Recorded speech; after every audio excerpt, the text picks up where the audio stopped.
Baroness Verma, Member of Parliament Theresa Villiers and Gagan Mahendra, and all the eminent people of Great Britain, United Kingdom. Thank you for inviting us here. It's a great honor. I fully understand and appreciate that I am standing under a roof from where so many laws, policies, motions have been passed which have influenced most of the humanity in last many hundreds of years. Some good, some bad. Britain has been responsible for influencing and shaping socio-politics of so many nations, psychology of so many nations, the cultures of so many nations. India happens to be one of them and a leading nation in that, because when British people came to India, we were kind of one of the richest countries in the world. Today, we are a little better off, but few decades ago, we were one of the poorest countries in the world. And we have still not been able to recover from 1,000 years of invasions. It's very important for me to impress upon you that we are the only country or society in the history of humanity which was ruled for 1,000 years by the minorities. And when we got freedom, a non-violent freedom without any bloodbath, from our side at least, we gave equal rights to everyone, including people who invaded us, looted us.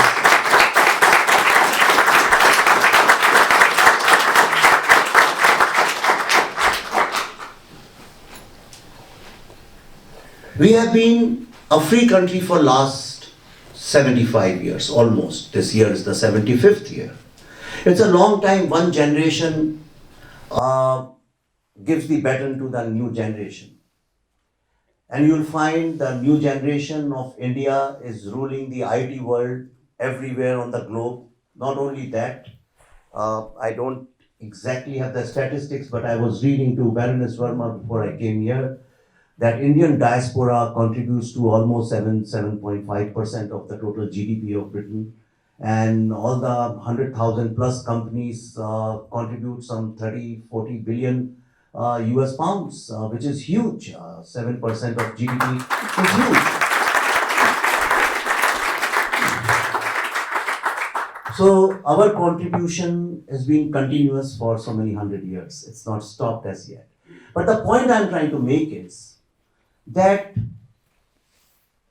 Kashmir, which is the integral part of India, used to be, like Greeks called it, if you have seen the film, a cradle of civilization. And as I call it, the Silicon Valley of the first millennium. The reason being that anybody who passed from universities, and those who do not know, India is the nation which introduced the concept of universities to the world, and we had 11 best universities in the world. One of our universities, when it was invaded and burned by some Islamic invaders, it kept burning for 6 months. The library was so huge. Even if it's an exaggeration, you can understand that library was really huge. And one of the best universities in the world, Sharda Peeth, was in Kashmir. Anybody who wanted to get the best of the education and do the best research, he was sent to Kashmir. People from all over the world came to Kashmir. And which is why you will find things which matter to your life. Most of the Upanishads, Yoga Sutra, yoga, everybody knows about it. Literature, the art and science of literature, grammar, the science, art and science of drama, Natya Shastra. And some of the greatest inventions took place in Kashmir. Some of the best minds lived in Kashmir, which is why it was called heaven on earth. It wasn't called heaven on earth because there were mountains. This is a myth. This is created by uneducated people who are not aware of, people who are politically motivated. It was called heaven Because the people who lived over there, they were so full of knowledge that it was like heaven. But then, as you understand that knowledge is the real power, everybody wants to rule people with knowledge. And that's why it was invaded in 1300. Since then, there have been 7 exodus of Kashmiri Hindus from their motherland. Because they were with the power of sword and guns, they were asked to surrender to invaders. And when they refused to surrender to the demands of invaders, they were killed or they were thrown out of their own motherland. And the slogan was Raliv, Galiv and Shaliv. Any Kashmiri would understand, which means change your faith, run or die. But yet, even after leaving their motherland, they kept coming back. After partition, when India was divided on religious grounds with two-nation theory and Khilafat movement, when after Pakistan was created, a false dispute was created and Kashmir suffered almost for 72 years or till 2019, I'm sorry. It's only in 2019 Article 370 was abrogated. This film started in 2018, before the abrogation, when one Kashmiri doctor in Houston asked me to make a documentary on this issue. And I told him point blank that what's the point of making this documentary, because the world is going to reject it anyways. Because whenever the question of Kashmir came, there has always been a one-sided narrative. Can you believe it?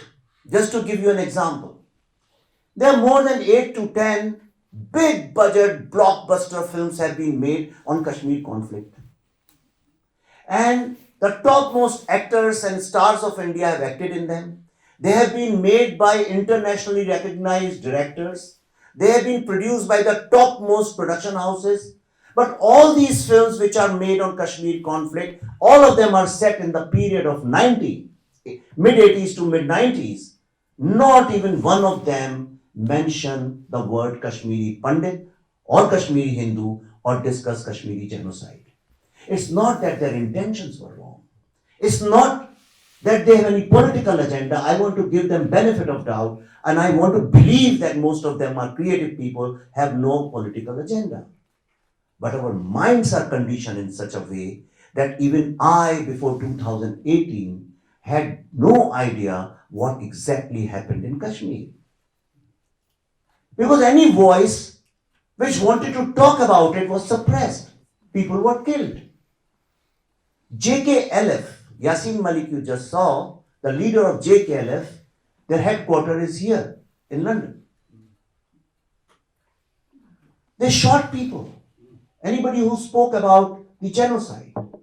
And because of the partition, because of the politics of 1947, all the governments which were ruling India, all the political parties, they thought it's better not to discuss this because it changes the dynamics of vote bank. And media surrendered to it. Media became a party to it. And which is why when I got to know about the intensity of this genocide, first thing I started asking Kashmiri Pandit community, why do you call it Exodus? Because according to UN definition of genocide, all the, as I have shown you, demonstrated here, you can really tick all the check, you can check all the boxes, all the 10 boxes. It is indeed a genocide. And that's when I decided to make this film. But when we announced our film, every single person I know told me, please do not make it. You won't stay alive. And that's when a question came to my mind, and I want to share it with you today. I said the whole world talks about humanity. But when I'm standing up to talk about humanity or inhumanity, and therefore we should have humanity, through my art, everybody is asking me not to make it. And because everybody says there is going to be threat to your life, nobody makes it, which means truth will never come out. And then Pallavi and I decided to make this film, whatever it takes.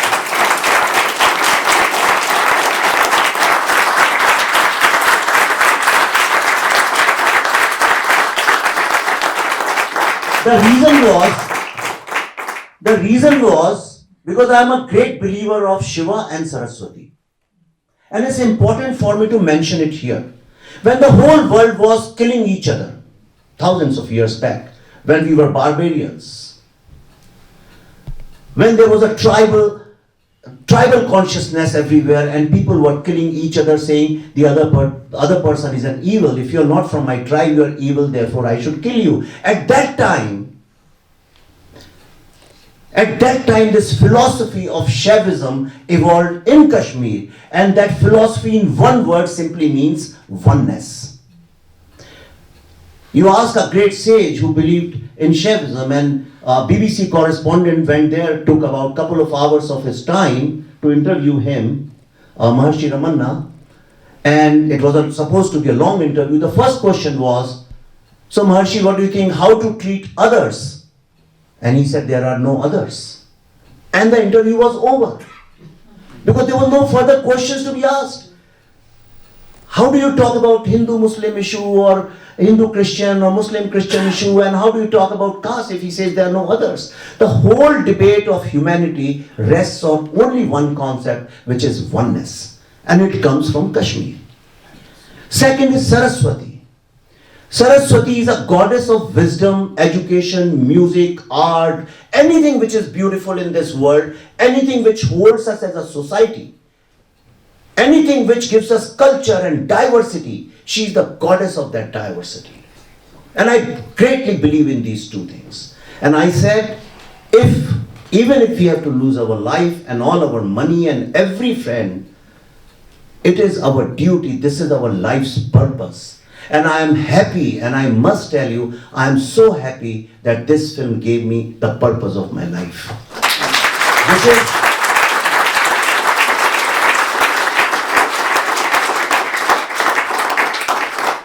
Which is to tell the world that the only answer to terrorism, and I am sure everybody is aware that the biggest threat to humanity today is terrorism. The only answer to terrorism is what we call in Shaivism oneness. In India, before British Raj, there was no concept of majority and minority. India is a very complex country. A majority in one region is minority somewhere else. In one city, in one locality, there is a majority of one people with one faith, and suddenly it becomes minority half a mile away. You can never understand the dynamics of India without being an Indian. And therefore, when the West looks at India from their own lens of majority and minority, they do injustice to India and to humanity. This is the reason, because the world, the modern world, only looks at the world and humanity from the angle of majority and minority. In Kashmir, they ignored the point that Kashmiri Hindus were minority among the minorities. And therefore it was believed that they can never be victims. This is the reason Kashmir's truth never came out. And when I want to speak about it, I am also being cancelled and banned and boycotted in lots of places. The other day, Oxford Union invited me. This is the reason I am in England. Because all my schedule was worked around that. But then I was cancelled. I was cancelled because some students protested. Now the question which we need to ask is, have they cancelled me? Or have they cancelled the victims of Kashmir genocide? Why people do not want to hear the voice of an artist? Why people do not want to hear the voice of the victims of Kashmir genocide? This is a question you need to ask. As an artist, as a creative person, as a storyteller, we have made the film. We are telling this story everywhere in the world. We are making a docu-series on this subject. I am giving speeches almost every single day, making people aware about this. I am, as a lot of people would want you to believe, I want to take everyone along. My heart beats for all those young boys and girls who cannot go back to their motherland. And my heart also beats for all those Muslim young boys and girls in Kashmir who are suffering because of terrorism and are not being able to focus on education. You must recognize the fact that this is the only community in the history of humanity, despite genocide, they did not retaliate. They did not even slap one person. They did not even write hate literature. Instead, they transformed all this negative energy into positive energy. And they educated their children, and today, Kashmiri Pandit community is 100% educated community.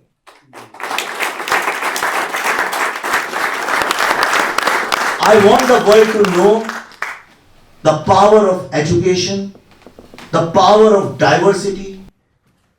Today, a film like Kashmir Files, which has been seen by the entire world, cannot be seen in Kashmir because there are no cinema halls in Kashmir. When somebody tried to open up theaters, people were shot and killed. Art, literature, music, dance, these are not allowed in Kashmir. Diversity is not allowed in Kashmir. It's become a monochromatic society. And therefore, I appeal to all of you. We have done our job making this film. It's your job. It's your duty now to research and figure out what are the ways that we can help Kashmir. People who live outside Kashmir, despite Kashmir being their motherland, and people who are living in Kashmir, who were born over there, especially the generation which is born after 90s, they have no ideas that Hindus ever walked on that land. We got to help them also. And the only answer is to defeat terrorism. And terrorism can be defeated only when we are one.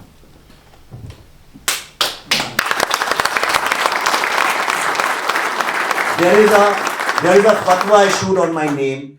The only reason we walk freely and we are not scared, because in our hearts we have this strong belief and conviction. And I want to tell you honestly, that's my only faith.